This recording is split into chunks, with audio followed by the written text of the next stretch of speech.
अस्सलाम वालेकुम वरहमतुल्लाहि वबरकातुहू। माई सेल्फ दानिश अली और BS accounting and finance 7th semester. जो हमारा जो सब्जेक्ट का नाम है वो इंटरनेशनल फाइनेंस, उसको उनका एक हमारा टॉपिक दिया गया है एक्सचेंज रेट का।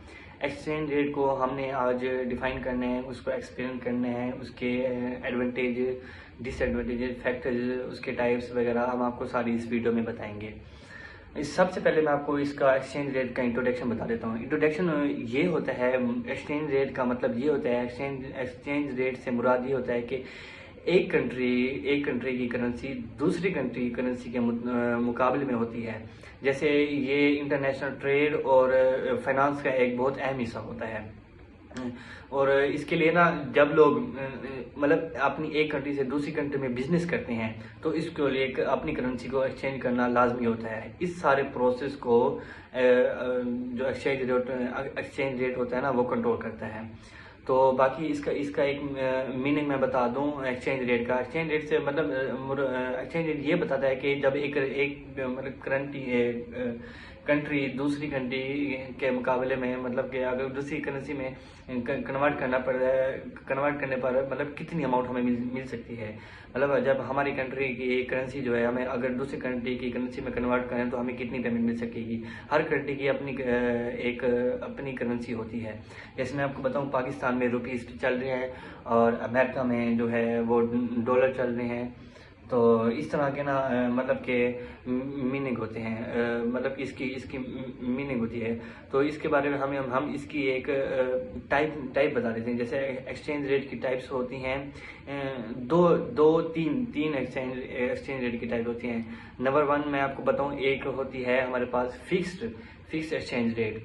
तो मैं साथ साथ इसको बताता भी रहूँगा, इसको एक्सप्लेन भी करता जाऊँगा। तो फिक्स एक्सचेंज रेट मतलब ये होता है कि इस सिस्टम में गवर्नमेंट या सेंट्रल बैंक की करेंसी की वैल्यू फिक्स होती है। मतलब कि रेट में ज़्यादा चेंज नहीं होता है। तो मैं आपको इसकी एडवांटेज भी बताता जाऊँ, इसकी डिसएडवांटेज भी बताता जाऊँ। एडवांटेज में ये होता है कि इनको स्टेबिलिटी मिलती है। और दूसरा जो होता है हमारे पास वो होता है बिजनेस प्लानिंग इजी हो जाती है इसमें ना। तो ये दो होती हैं एडवांटेज में। और डिसएडवांटेज में मैं आपको बताऊं कि गवर्नमेंट को बहुत ही ज़रूर रखने पड़ते हैं। तो नंबर 2 है कि इकोनॉमिक्स में प्रेशर क्रिएट हो सकता है। और इसकी होगी ये पहली टाइप। अब हम आपको दूसरी टाइप इसकी बताते हैं। दूसरी टाइप में है कि फ्लोटिंग एक्सचेंज रेट का मतलब होता है कि इस करेंसी की जो वैल्यू होती है ना वो डिमांड और सप्लाई के मुताबिक होती है। तो इसके एडवांटेज मैं आपको बताता हूँ, डिसएडवांटेज बताता हूँ। एडवांटेज का मतलब होता है कि पहली एडवांटेज जो इसमें है, मार्केट जो है ना ऑटोमेटिकली एडजस्ट हो जाती है। और नंबर टू जो है ना वो इकोनॉमिक्स अनकरंटली मतलब के बढ़ सकती है। और मतलब कि एडवांटेज फॉरेन रिजर्व की ज़रूरत नहीं होती। एडवांटेज फॉरेन रिजर्व की ज़रूरत बहुत कम होती है। और डिसएडवांटेज में है रेट बहुत फ्लक्चर करते हैं और इकोनॉमिक्स ये अनकरंटली बढ़ सकती है। और नंबर 3 है इसका मैनेज्ड फ्लॉट एक्सचेंज रेट। इसका मतलब होता है कि इसमें जो गवर्नमेंट है ना कुछ हद तक मार्केट में इंटरवेंशन करती है ताकि जो करेंसी है ना वो स्टेबल रह सके। तो इसके बाद हम आपको बताएंगे कि फैक्टिंग एक्सचेंज रेट। इसके फैक्टर हमारे पास कोई 6-7 फैक्टर है। उसमें से नंबर 1 है कि इन्फ्लेशन का मतलब होता है कि अगर किसी कंट्री में इन्फ्लेशन ज़्यादा हो तो उस करेंसी की जो वैल्यू है ना वो बहुत कम हो जाती है। और इसके बाद नंबर 2 है कि इंटरेस्ट रेट का मतलब ये होता है जो हाई इंटरेस्ट होता है, हाई इंटरेस्ट रेट, और फॉरेन इन्वेस्टर को अट्रैक्ट करते हैं, मतलब कि जिससे करेंसी स्ट्रॉन्ग हो जाती है।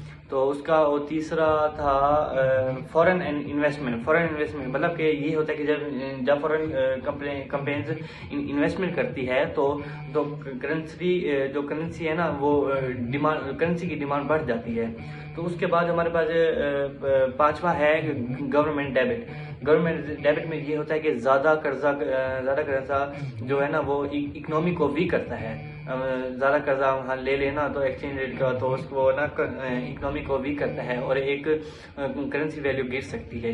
तो इसका हमारे पास तीसरा होगा कि इंपोर्ट एंड एक्सपोर्ट।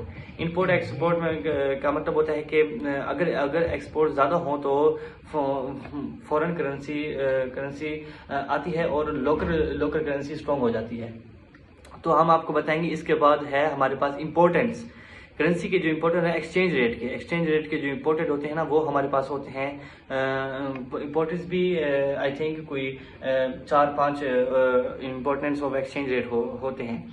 उनमें से नंबर 1 ये होता है इंटरनेशनल ट्रेड, इकोनॉमिक ग्रोथ, उसके बाद होता है टूरिज्म, उसके बाद होता है फॉरेन इन्वेस्टमेंट, और उसके बाद होता है इन्फ्लेशन कंट्रोल।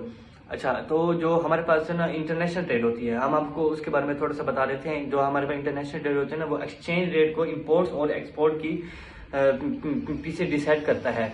और दूसरा जो हमारे पास होता है वो है इकोनॉमिक्स ग्रोथ, जो मैंने आपको पहले भी इसके बारे में बताया था कि स्टेबल इकोनॉमिक ग्रोथ का मतलब होता है कि स्टेबल एक्सचेंज रेट से इकोनॉमिक कंट्रोल स्ट्रॉन्ग होती है और बिजनेस जो है ना वो इम्प्रूव होता है।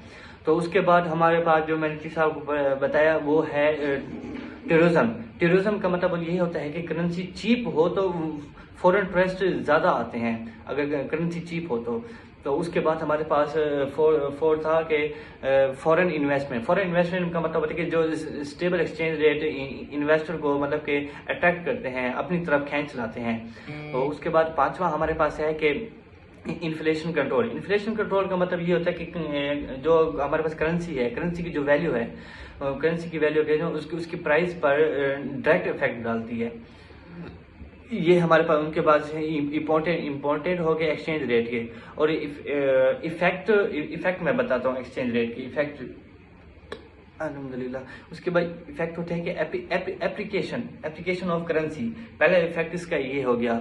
और दूसरा है हमारे पास डिप्रेक्शन ऑफ करेंसी, दूसरा हमारे पास ये हो गया। और तीसरा जो हमारे पास होता है एक्सचेंज रेट इन पाकिस्तान। तो मैं आपको बताता हूँ जी इसके इफेक्ट जो है ना एक्सचेंज रेट के इफेक्ट वो है एप्लीकेशन ऑफ करेंसी। मतलब इसका मतलब ये होता है कि जब करेंसी स्ट्रांग होती है ना तो इंपोर्ट सस्ती हो जाती है और जो एक्सपोर्ट है ना वो महंगी हो जाती है। और जो डिप्रेक्शन ऑफ करेंसी है ना, मतलब जब करेंसी वीक हो जाती है ना तो इंपोर्ट्स महंगी हो जाती है और जो एक्सपोर्ट है ना वो सस्ती हो जाती है। अच्छा, तो उसके बाद मैं आपको बताता हूँ कि एक्सचेंज रेट मतलब जो पाकिस्तान में इस टाइम ना एक्सचेंज रेट है ना, मैं उसके बारे में आपको थोड़ा सा बता देता हूँ। पाकिस्तान में एक्सचेंज रेट बहुत इंपॉर्टेंट इशू है। डॉलर की वैल्यू बढ़ने से, अगर जब डॉलर की वैल्यू बढ़ती है ना, जब उसके पेट्रोल प्राइसेस इंक्रीज हो जाती है, उसके बाद इम्पोर्टेड गुड्स मतलब जो इम्पोर्टेड है हमारे पास ना इम्पोर्टेड गुड्स वो महंगी हो जाती है। उसके बाद इन्फ्लेशन जो है ना वो बढ़ जाता है। तो लेकिन एक्सपोर्ट को फायदा भी हो सकता है क्योंकि पाकिस्तानी प्रोडक्ट फॉरेन बायर के लिए सस्ती भी हो जाती है। उसके बाद हम आपको एडवांटेज बताते हैं स्टेबल एक्सचेंज का। स्टेबल एक्सचेंज का एडवांटेज हम आपको बताएंगे कि वो किस तरह से होती है। मतलब कि जब अपना एडवांटेज होती है ना स्टेबल एक्सचेंज रेट के, उस वो होती है मतलब कि एक तो होती है ट्रेड ग्रोथ होती है, दूसरी होती है इन्वेस्टर को कॉन्फिडेंस बढ़ाता है, और तीसरा होता है हमारे पास इन्फ्लेशन को कंट्रोल करता है, चौथा होता है इकोनॉमी स्टेबल रखती है। अच्छा, उसके बाद है disadvantage of unstable exchange rate. जो अनस्टेबल एक्सचेंज रेट होती है ना उसके जो डिसएडवांटेज होते हैं ना वो मैं आपको बताता हूँ। वो होते हैं हमारे पास बिजनेस लॉस हो सकता है, इम्पोर्टेड प्राइस इंक्रीज भी हो सकती है। दूसरा जो इकोनॉमिक है वो अनकरंटली बढ़ भी जाती है।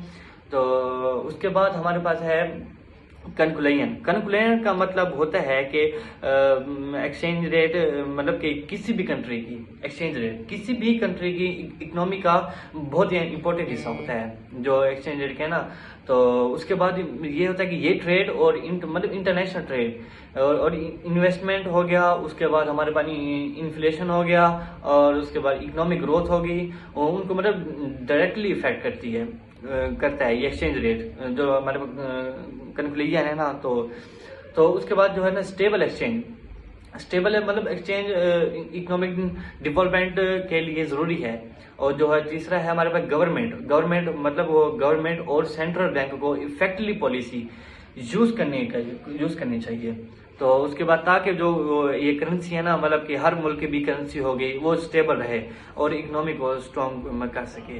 तो आज का हमारा टॉपिक ये था एक्सचेंज रेट के बारे में। एक्सचेंज रेट की मैं आपको डेफिनेशन फिर से बता देता हूँ। एक्सचेंज रेट का इससे मुराद है कि एक कंट्री की करेंसी दूसरी कंट्री के करेंसी के मुकाबले में होती है। मतलब कि जैसे हमारे पाकिस्तान में करेंसी क्या चल रही है, और अगर हमारे पाकिस्तान की करेंसी बाहर चली जाए तो वो कितनी बढ़ सकती है, कितनी कम हो सकती है, या बाहर की करेंसी हमारे मुल्क में कितनी बढ़ सकती है, कितनी कम हो सकती है। तो आज का हमारा टॉपिक ये था। थैंक यू सर, अल्लाह हाफिज़।